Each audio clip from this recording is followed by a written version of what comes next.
Assalamualaikum warahmatullahi wabarakatuh. Perkenalkan, saya Lukman Arifah, saya dari kelas D18I. Saya akan mempresentasikan tentang ekonomi teknik yang berjudul Business Plan Aloe Vera. Ya, ide usaha pembuatan minuman segar nata de aloe dari lidah buaya. Pembuatan minuman segar nata biasanya dibuat dengan bahan baku kelapa yang disebut nata. Dalam hal ini digagas suatu formula minuman baru dengan menggunakan bahan baru aloe vera, tidak kalah nikmatnya dengan nata de aloe. Nah, contohnya seperti ini. Latar belakang. Pada era sekarang ini banyak sekali bentuk dan macam-macam aneka ragam makanan, dari yang kecil hingga yang besar dan dari yang murah hingga sampai yang mahal. Minuman segar nata biasanya dibuat dengan bahan baku kelapa yang sering disebut juga sebagai nata. Dalam hal ini digagas suatu formula baru minuman segar nata dengan menggunakan bahan baku aloe vera, atau yang sering disebut juga dengan nata de aloe. Minuman segar nata dengan menggunakan bahan baku aloe vera tidak kalah nikmatnya dengan nata de coco. Minuman segar nata de aloe merupakan suatu produk yang tergolong memiliki nilai ekonomis tinggi. Bahan baku yang dibutuhkan juga mudah untuk didapatkan serta tidak menggunakan banyak bahan kimia.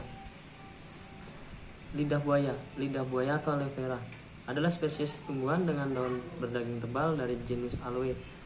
Tumbuhan ini bersifat menahun, berasal dari Jazirah Arab, dan tanaman liarnya telah menyebar ke kawasan beriklim tropis, semi-tropis, dan kering di berbagai belahan dunia. Tanaman lidah buaya ini telah dikenal dan digunakan sejak ribuan tahun yang lalu karena khasiat dan manfaatnya yang luar biasa. Fakta sejarah yang ada menunjukkan bahwa bangsa Mesir kuno telah mengetahui manfaat lidah buaya sebagai tanaman kesehatan sejak tahun 1500 sebelum Masehi. Karena manfaat lidah buaya yang begitu luar biasa, bangsa Mesir kuno menyebut lidah buaya sebagai tanaman keabadian. Tidak hanya itu, seorang dokter dari zaman Yunani kuno yang bernama Dioscorides menyebutkan jika salah satu manfaat lidah buaya yakni memiliki khasiat untuk mengobati berbagai macam jenis penyakit. Nah, contoh dari aloe vera atau tanaman lidah buayanya.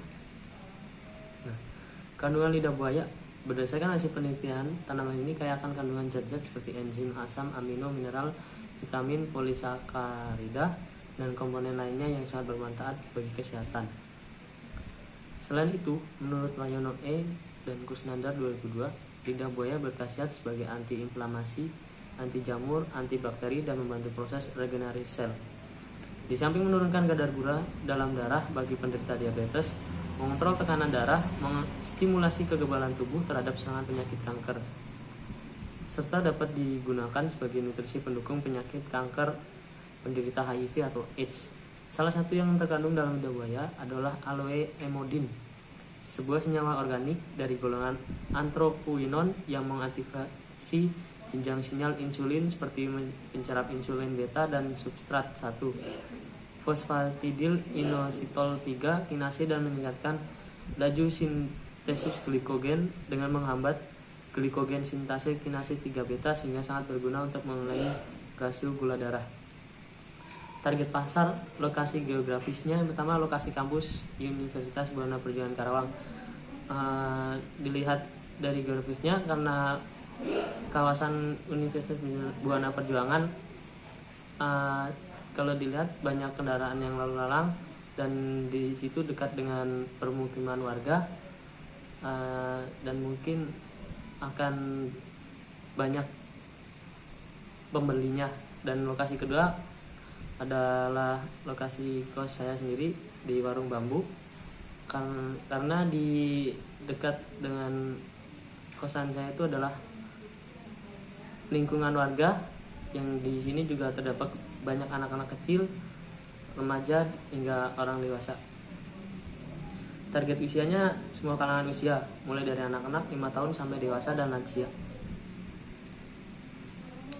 Kemudian proses produksi nata de aloe-nya, yang pertama ada alatnya, yaitu panci, kompor, loyang, pengaduk, penyaring, gelas plastik, dan sealer. Bahannya aloe vera 3 kg, gula 1 kg, kapur 1 butir, garam 1 bungkus, bahan perisa atau sirup 1 botol, gliserin 200 ml, minyak nabati 500 ml. Prosedur kerja. Yang pertama, cucilah aloe vera hingga bersih dan kupaslah kulitnya di bawah air mengalir. Yang kedua, potong daging aloe vera berbentuk kubus atau dagingnya atau berpadu. Yang ketiga, potongan tersebut rendam dalam larutan garam. Diamkan selama 20 menit, kemudian tiriskan. Bahan direndam sekali lagi dengan air garam seperti di atas, lalu tiriskan. Bahan setelah ditiriskan direndam dalam air kapur selama 2 jam. Kemudian cucilah kembali dengan air bersih. Rebus air dan gula, tambahkan aroma sesuai selera untuk membuat sirup. Kemudian campurkan bahan tirisan ke dalam sirup yang telah dibuat. Kemudian didihkan campuran tersebut. Yang 9, kemaslah minuman ke dalam gelas plastik dalam keadaan hangat. Kemudian tutup gelas dengan menggunakan sealer. Nah, produk atau jasa yang direncanakan. Produk yang dihasilkan dalam hal ini berupa minuman segar nata de aloe yang menyehatkan dan secara tidak langsung dapat digunakan juga sebagai obat. Minuman yang menyegarkan dan menyehatkan bukan salah satu pilihan dengan pangan masyarakat, di mana minuman ini dapat menghilangkan dahaga sekaligus memberi manfaat kesehatan bagi tubuh, seperti menghambat sel kanker, mencegah pembengkakan sendi, mengatasi gangguan pencernaan, membantu penyembuhan luka bekas operasi, sebagai antioksidan alami yang antara lain mampu mencegah serangan jantung dan penuaan dini dengan menghindari kerusakan DNA akibat radikal bebas, membantu melancarkan saluran pencernaan, sulit buang air besar, batuk, radang tenggorokan, diabetes mellitus, meningkatkan sistem kekebalan tubuh, serta mengatasi cacingan. Nah, produk yang diharapkan jika dituangkan dalam gelas dan ini dalam bentuk plastik. Estimasi biaya aloe vera 3 kilo, mungkin harga per kilonya 2.000, jadi 6.000. Terus gula 1 liter 7.500 per liter, 7.500. Kemudian kapur 1 butir 500 rupiah per butir, 500. Garam 2000, bahan perisanya 1 sirup 25.000.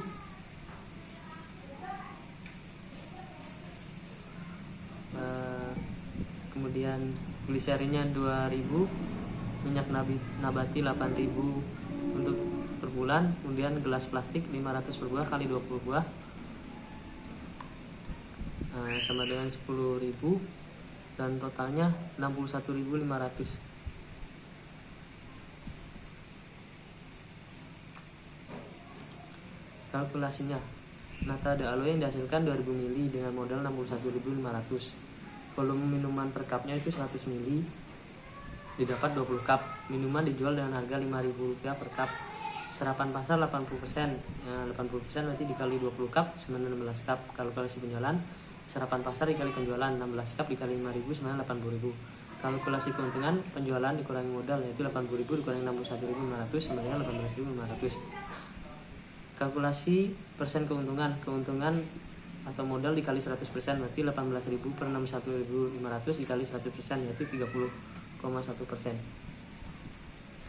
Serapan pasar 100% sama 20 buah. Kalkulasi penjualan, serapan pasar dikali penjualan 20 cup dikali 5.000 sama dengan 100.000.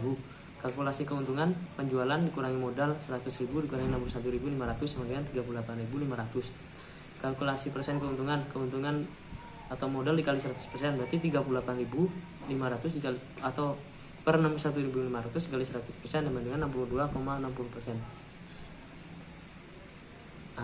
Cara promosinya, yang pertama membagikan tester produk secara gratis pada masyarakat, melakukan sosialisasi produk melalui jaring sosial seperti Facebook, Twitter, YouTube, atau WhatsApp. Kemudian mempermudah pemesanan produk secara online dalam jumlah pemesanan tertentu, menjual atau menitipkan produk nata de aloe di kafetaria kampus, kios, warung kecil, rumah makan, tempat wisata tradisional, minimarket atau supermarket. Nah, kesimpulannya, dengan alat dan bahan yang sederhana didapatlah 20 cup minuman de aloe dengan modal 61.500 dan diperoleh keuntungan 38.500. Modal sudah kembali dan persentase keuntungan sekitar 62,60%. Hal ini sangat mendapat respon yang baik dari para pembeli karena minuman ini sehat dan enak. Sekian presentasi dari saya. Saya ucapkan Assalamualaikum warahmatullahi wabarakatuh.